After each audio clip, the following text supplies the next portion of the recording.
Essa é a minha Bíblia. Eu sou o que ela diz que eu sou. Eu tenho o que ela diz que eu tenho.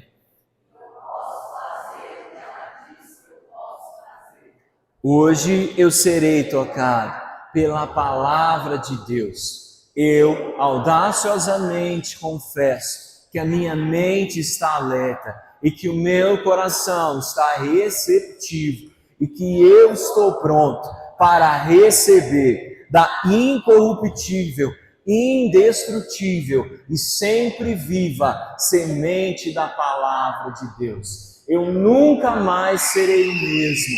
Nunca, nunca, nunca. Em nome de Jesus, amém. Abraça a sua Bíblia, Senhor. Nessa noite nós te louvamos, Pai. Assim como os nossos lábios acabaram de declarar, nós oramos para que o Senhor seja o nosso Deus, Pai. Nós oramos para que a Tua palavra ela nos alcance e que nada, Senhor, e nem ninguém impeçam a Tua palavra nessa noite de ser plantada nos corações. Nós oramos para que todas as distrações caiam por terra, para que, Senhor, qualquer coisa que poderia vir a nos atrapalhar de entender a mensagem dos céus, que isso também seja aniquilado e que juntos, em um só coração, nós possamos terminar esse culto, Senhor, entendendo a soberania do Senhor sobre as nossas vidas. Nós te louvamos e bendizemos em nome de Jesus. Amém.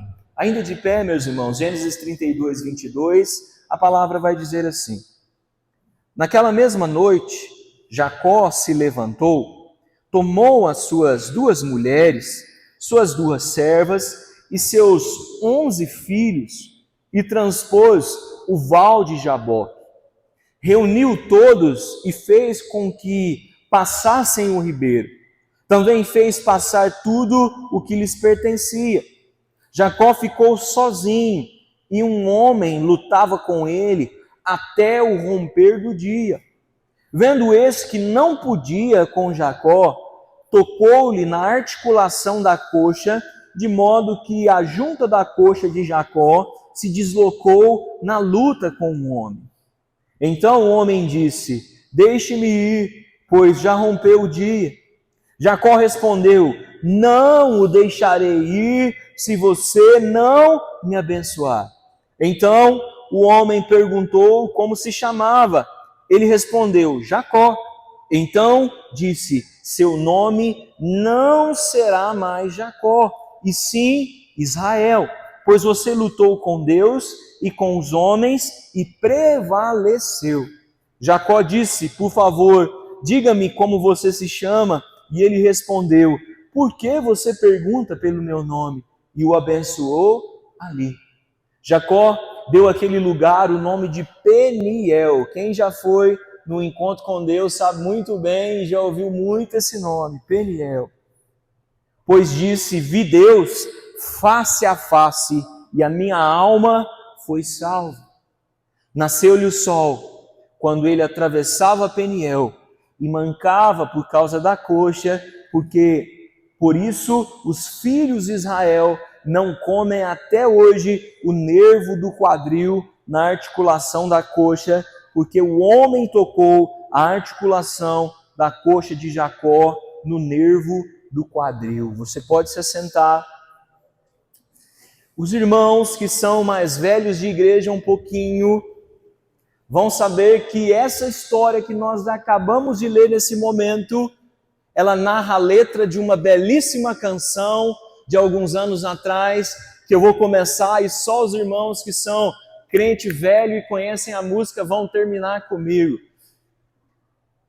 E o anjo lhe respondeu.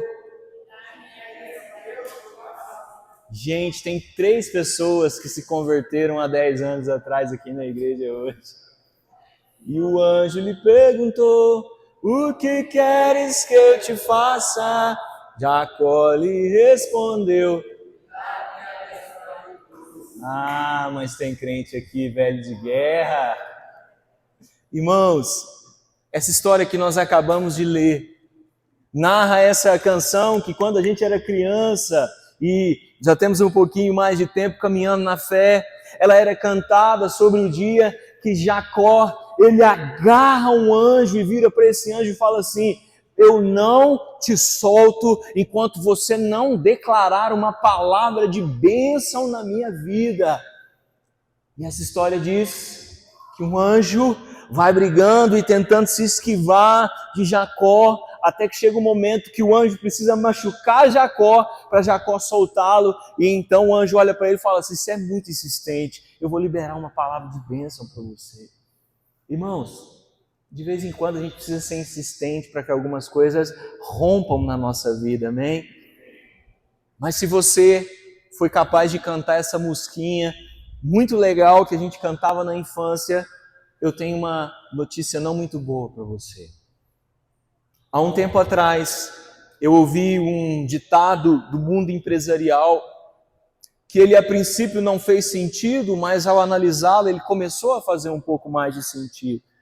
E esse ditado era mais ou menos assim, eu não sei se você já ouviu, mas é algo parecido com mais ou menos assim: pai rico, filho nobre, neto pobre. Vou repetir isso de novo: pai rico, filho nobre, neto pobre. E eu não entendi, eu pedi uma ajuda para entender o que esse ditado significava, e a explicação é muito simples. Quando um homem ele sai da pobreza e consegue elevar sua categoria e fazer os negócios darem certo, ele se torna rico. Mas quando um homem ele tem filhos sendo rico, ele vai gerar filhos que já nasceram na riqueza e são apenas herdeiros. Você está aqui comigo? E normalmente o herdeiro não tem a expertise do pai.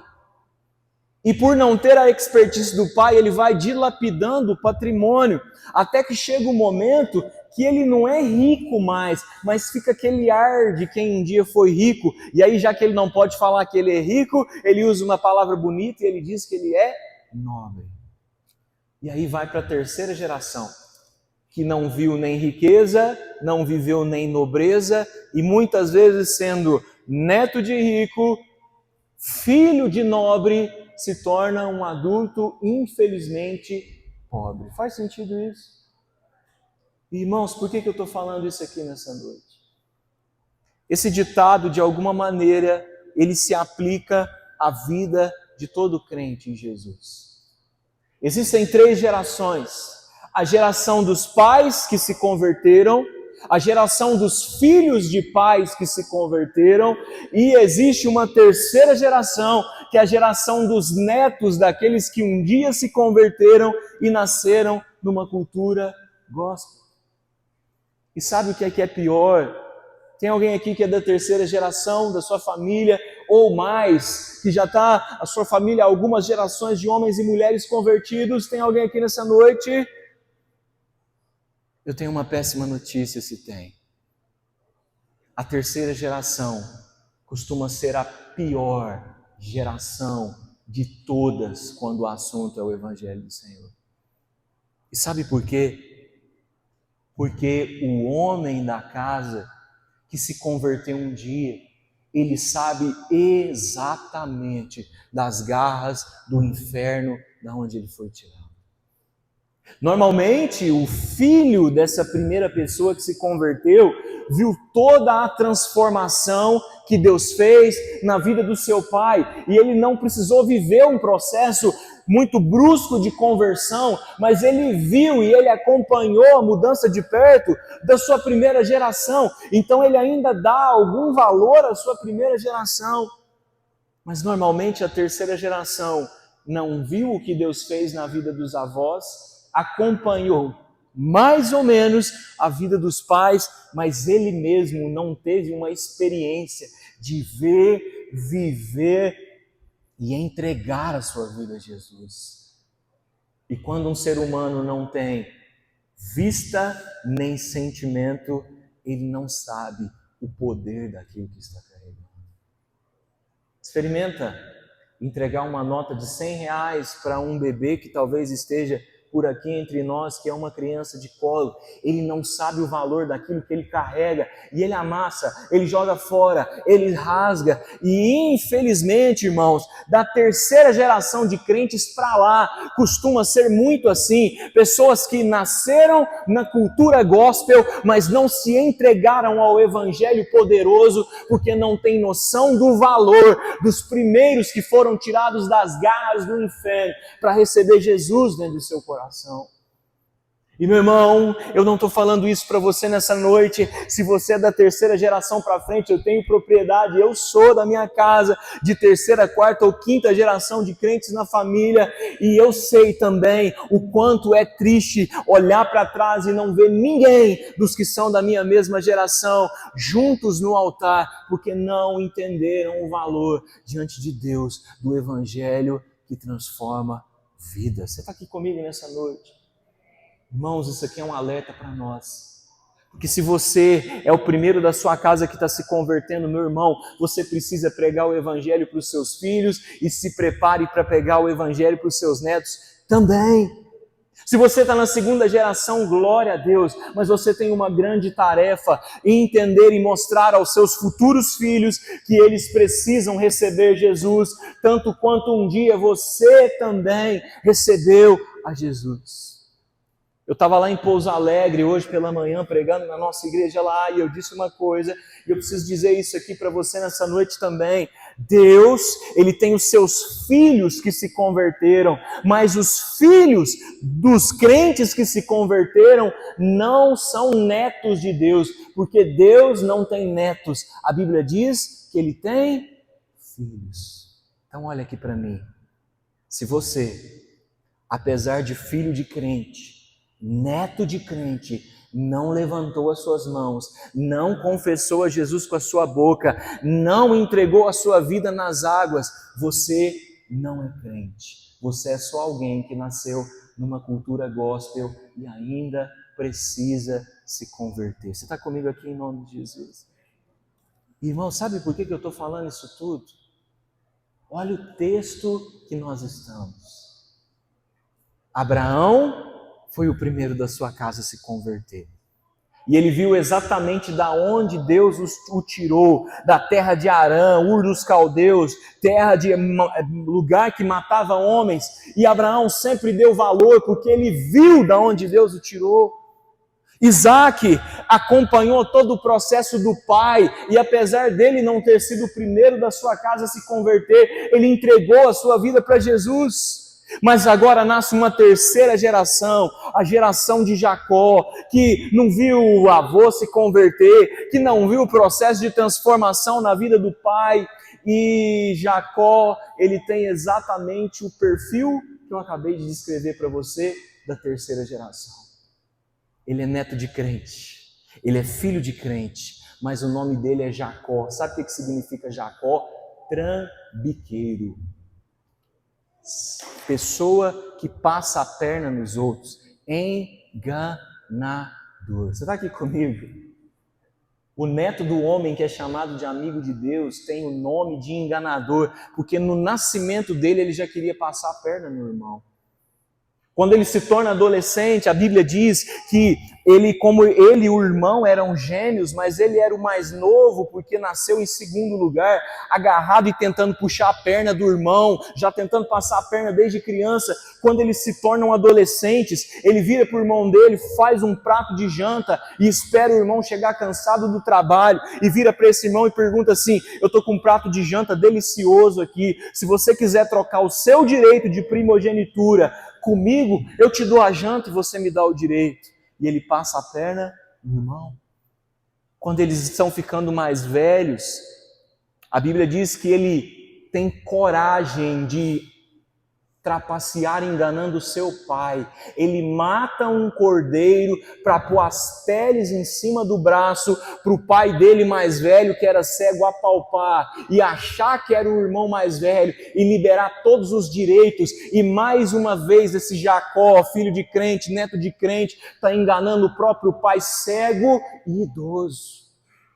E como se não bastassem uns 2 capítulos para trás, o texto diz que depois de velho, esse homem filho de crente, neto de crente, ele resolve ir lá pedir desculpa para o irmão, mas ele tem um plano, uma gambiarra, com medo do irmão, e ele fala assim, não, vamos fazer o seguinte, a gente vai dividir os povos aqui, deixa um servo e umas escravas irem, porque se Esaú resolver matar, aí ele mata as escravas e eu estou aqui com a minha família, e aí a gente está protegidinho e vai ficar tudo bem. Irmão, você tem noção do que esse homem, que Deus tinha um compromisso com a família dele era? Alguém com um caráter totalmente destruído. E é por isso que quando nós lemos esse texto, a forma que nós entendemos que Deus se revela a Jacó é diferente da forma que ele se revela a Abraão, é diferente da forma que ele se revela a Isaac, porque em Jacó, a forma que Deus se revela é como o Deus da transformação. Meu irmão, eu estou aqui nessa noite para declarar para você. Talvez até hoje você foi um crente falso. Talvez até hoje você viveu uma vida mais ou menos. Talvez até hoje você achou que por conta da sua história, da sua família, você já era uma pessoa convertida. Nessa noite o Deus da transformação está descendo aqui sobre nós para transformar o meu e o seu caráter, para que nós sejamos transformados como Jacó foi e ganharmos um novo nome como Deus deu para ele, para que em nós haja uma transformação da nossa vida, do nosso caráter, para aquilo que Deus deseja fazer sobre nós. É por isso que esse texto começa dizendo que houve uma teofania ali naquele lugar. Um anjo do céu precisou descer de frente com o enganador e lutar contra ele, para que esse enganador entendesse que ele precisava de transformação. Jacó enganou o irmão, Jacó enganou o pai, mas Jacó não podia enganar a Deus. Sabe quando você tira uma chinela para o seu filho para ele entender quem é que manda na casa? Está comigo aqui, irmão? Jesus manda um anjo descer do céu para dar um couro em Jacó. E o texto começa dizendo que eles estão numa luta. E Jacó começa a agarrar esse anjo com a perspectiva de ser abençoado, mas tem um problema: Deus não abençoa enganadores. E ali começa uma briga, o enganador tentando brigar com o anjo, e naquela discussão de um vai e um vem, o anjo percebendo a insistência daquele Jacó enganador, e a Bíblia diz que o anjo toca nele e então ele é neutralizado e o tratamento de Deus começa na vida dele. Meu irmão, se Jesus descer aqui nessa noite sobre a Lagoinha Boa Esperança, ele vai achar pessoas totalmente entregues a ele? 3 pessoas, aleluia, que ainda tem 3. Mas irmãos, tem algumas avaliações que nós precisamos ver quando Deus está tratando a gente e deseja transformar o nosso caráter. E quando nós olhamos para o versículo 24, ele começa dizendo assim, vamos lá? Ele diz assim, versículo 24, e Jacó ficou sozinho, e um homem lutava com ele até o romper do dia. E vendo que esse não podia com Jacó, tocou-lhe na articulação da coxa, de modo que a junta da coxa de Jacó se deslocou na luta com o homem. E então o homem disse, deixe-me ir, pois já rompeu o dia. Anota a primeira coisa do nosso caráter de transformação. Todas as pessoas que Deus trata o caráter, Deus deixa uma marca nelas. Todas as pessoas que já foram tratadas por Deus têm uma marca de Deus no seu caráter. No caso de Jacó, irmãos, essa marca foi física. O anjo pegou e tocou nele. E se você ver o final desse texto, esse texto vai dizer que nunca mais Jacó voltou a andar normal. E o resto da sua vida ele viveu mancando, porque ele tinha uma marca de quando Deus resolveu tocar sobre ele. É engraçado que a Bíblia diz que todos aqueles que receberam Cristo carregam as marcas de Cristo na sua vida e recebem um selo do Espírito Santo sobre si. Todos que são transformados por Deus são marcados por Deus. Agora eu tenho uma notícia que pode te assustar ou pode te transformar. A marca que Deus vai gerar em nós vai depender da resistência que nós tivemos naquilo que Deus quer tratar conosco. Para alguns, essa marca vai ser só um encontro com Deus, transformação. Para outros, Deus vai precisar quebrar algumas empresas para que as pessoas entendam que o caráter dele precisa ser transformado em nós. Para outros, ele vai ter que marcar com uma doença, porque talvez, assim como Paulo, talvez tendo um espinho na carne, nós sejamos transformados à medida daquilo que Cristo deseja transformar em nós. Irmão, sabe o que eu estou querendo dizer aqui com muito amor para você? Quanto mais você resistir, mais pesada vai ser a marca de Deus para te transformar. Eu tenho uma dica para você. Quanto mais rápido você ser convencido de que precisa de uma mudança na sua vida, menos prejuízos você vai carregar para que Deus te transforme no processo que Ele quer. Deixa eu te falar uma verdade aqui nessa noite. Deus não está preocupado se você vai ser alguém muito rico. Deus não está preocupado se você vai ter uma casa nobre. A maior preocupação de Deus é te salvar e se incluir a pobreza e ter uma casa humilde para que você seja salvo. Ele vai fazer porque Ele prefere a sua salvação do que te dar só presentes. O nosso Pai é um Pai de relacionamento. Então repita assim comigo: eu quero ser transformado por Deus e que Ele não precise deixar marcas físicas na minha vida, pois eu tenho o coração aberto para ser transformado por Cristo, em nome de Jesus. O Senhor, Ele vai deixar sempre uma marca em quem Ele deseja tratar. Mas quando nós olhamos para o versículo 28, o diálogo entre esse homem que é o anjo e o próprio Jacó, ele começa a ficar um pouco assustador para mim. Olha o que ele diz, versículo 26 primeiro. Então o homem disse: deixe-me ir, pois já rompeu o dia. E Jacó respondeu: não o deixarei ir se você não me abençoar. Então o homem perguntou: como você se chama? E então ele respondeu: Jacó. Então disse: seu nome não será mais Jacó, e sim Israel, pois você lutou com Deus e com os homens e prevaleceu. Irmãos, Lutero, ele tem uma frase que ele diz, que é mais ou menos assim: eu pensei que o meu homem, velho homem mau, ele ia morrer nas águas do batismo quando eu passasse pelas águas. Mas depois que eu batizei e eu saí das águas, eu percebi que esse miserável desse velho homem tinha aprendido a nadar. Sabe o que isso significa? A gente se converte, mas de vez em quando aquele velho homem, aquela velha mulher, ele quer aparecer dentro de nós, para gritar com os outros como a gente gritava antes da conversão, para xingar os outros, para roubar os outros, para enganar os outros. Ele fica tentando nadar nas águas do batismo e vir de volta a nós. E Jacó acabou de ser tocado pelo anjo e neutralizado. E o anjo vira para ele e diz assim: o que você quer? A primeira coisa que ele vira e fala para o anjo é: eu quero ser abençoado. Você conhece gente assim? Eu quero as bênçãos. Eu não quero Jesus, eu não quero Deus. Eu quero as bênçãos que Deus pode me dar. E o diálogo continua e o anjo já vira para ele e fala: qual que é teu nome mesmo? E a resposta de Jacó para o anjo é o nome dele: eu sou o enganador. Eu sou Jacó. E Deus vira para aquele homem e olha no fundo dos olhos dele, talvez me permita aqui conjecturar as palavras. Ele vira para aquele homem e diz assim: Deus não tem para você bênçãos.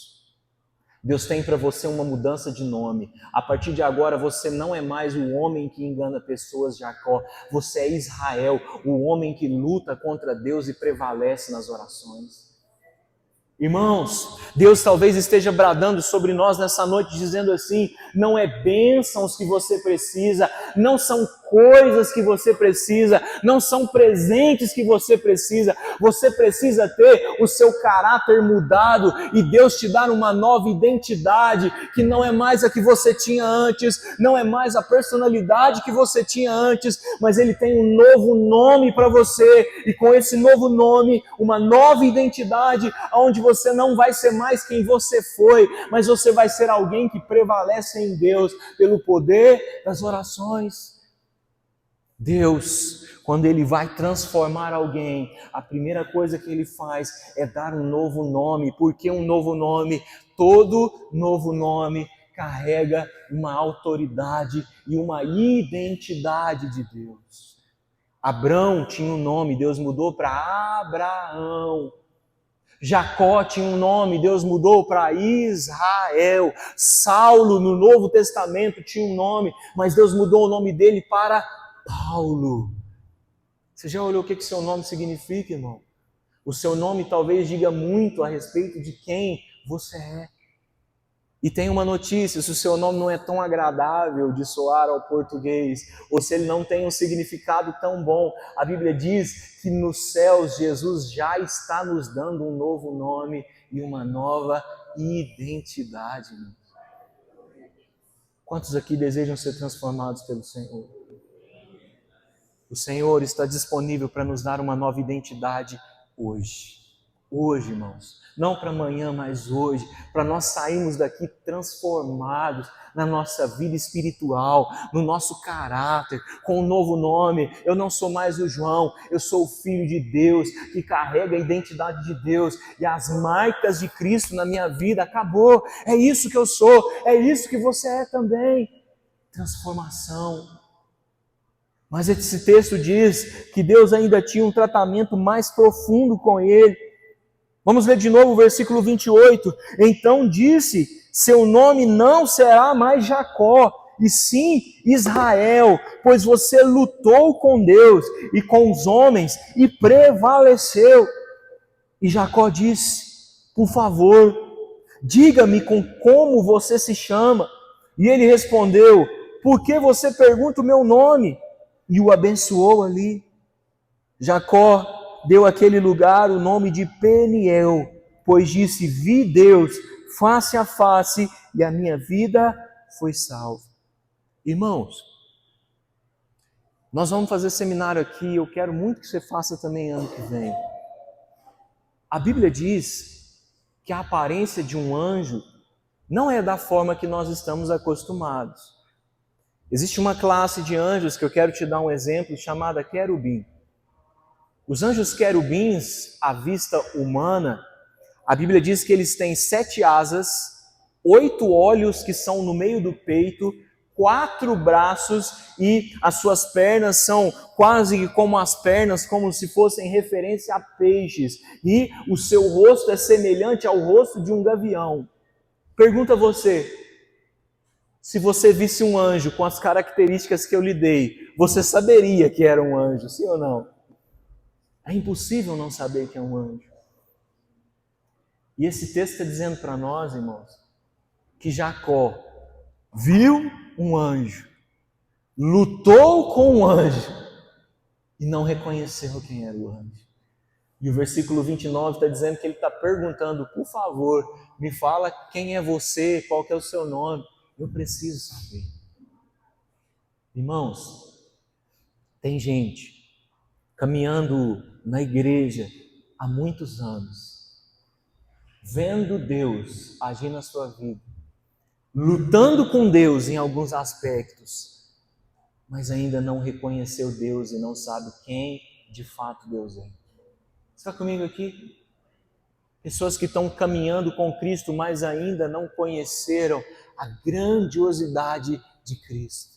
Vivendo com Cristo sem perceber o quão grande Deus é, olhando Deus face a face e não reconhecendo Deus em nada. Irmão,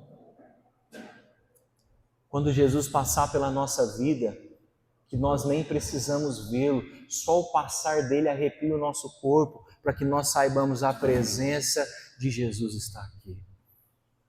Irmão, deixa eu te falar uma coisa. Jesus está aqui agora.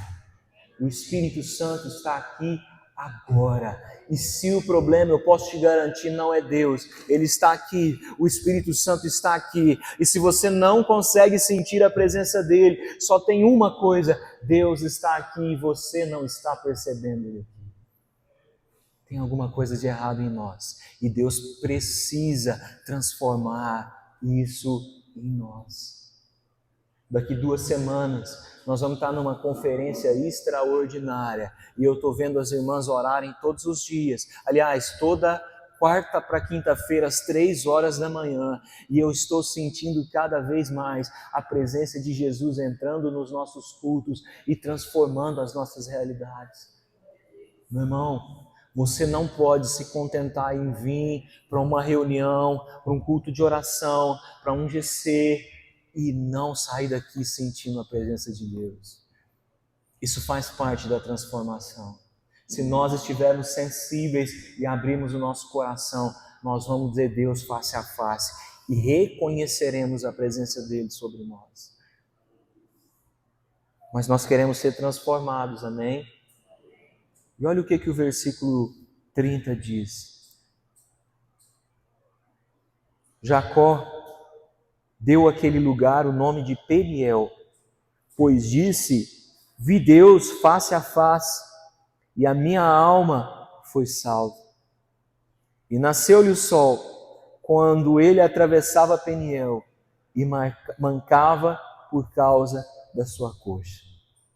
Irmãos, essa história termina, e eu quero concluir isso aqui com você, dizendo que após Deus marcar Jacó, após o anjo perguntar para Jacó: olha, você não está reconhecendo quem eu sou, você não está vendo da parte de quem eu venho, e finalmente ele reconhece que aquela figura que está diante dele é uma expressão de Deus para ele mesmo.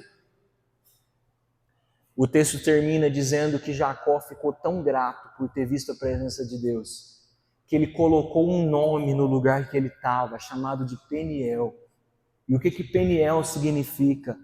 Eu vi Deus, como esse texto está dizendo, face a face, e a minha alma foi salva. Deixa eu te falar uma coisa, irmão. Eu ficaria tão feliz se Deus transformasse a nossa igreja numa igreja 10 vezes maior do que o que ela é agora. Eu ficaria tão feliz se eu visse você, meu irmão e minha irmã, indo para os lugares melhores que você poderia ter. Mas a melhor transformação que Deus pode fazer na vida de um homem e de uma mulher é salvá-lo do inferno e levá-lo para a vida eterna. Você pode dar um glória a Deus mais alto que isso, né? A maior transformação que Deus fez na vida de Jacó não foi nem mudar o nome dele.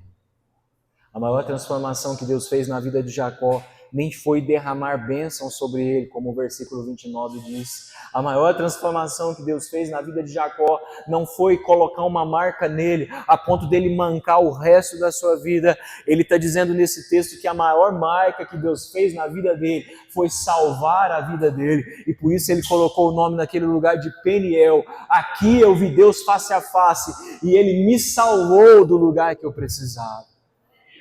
Ah, meu irmão, mais do que qualquer coisa nós estamos precisando de salvação.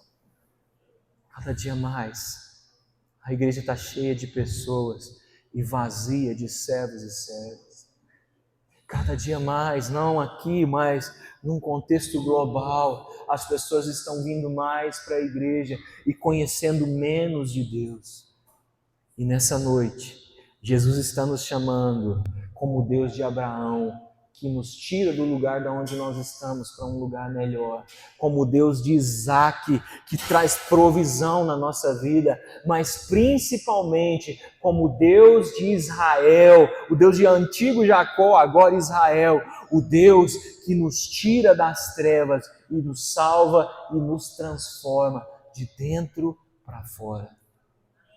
A pergunta que fica para nós é: Nós queremos essa transformação de Deus em nós. Eu quero te convidar para se colocar de pé nessa noite. Nós vamos orar aqui. E eu gostaria que a sua oração nessa noite não fosse como a oração de Jacó, dai-me bênçãos, mas que nessa noite o seu coração seja o coração transformado do antigo Jacó, agora com um novo nome, Israel. E que dos seus lábios, enquanto nós orássemos, a sua oração fosse: Deus, me salva, Senhor. Talvez você tenha coisas para alinhar com Deus que você ainda não alinhou.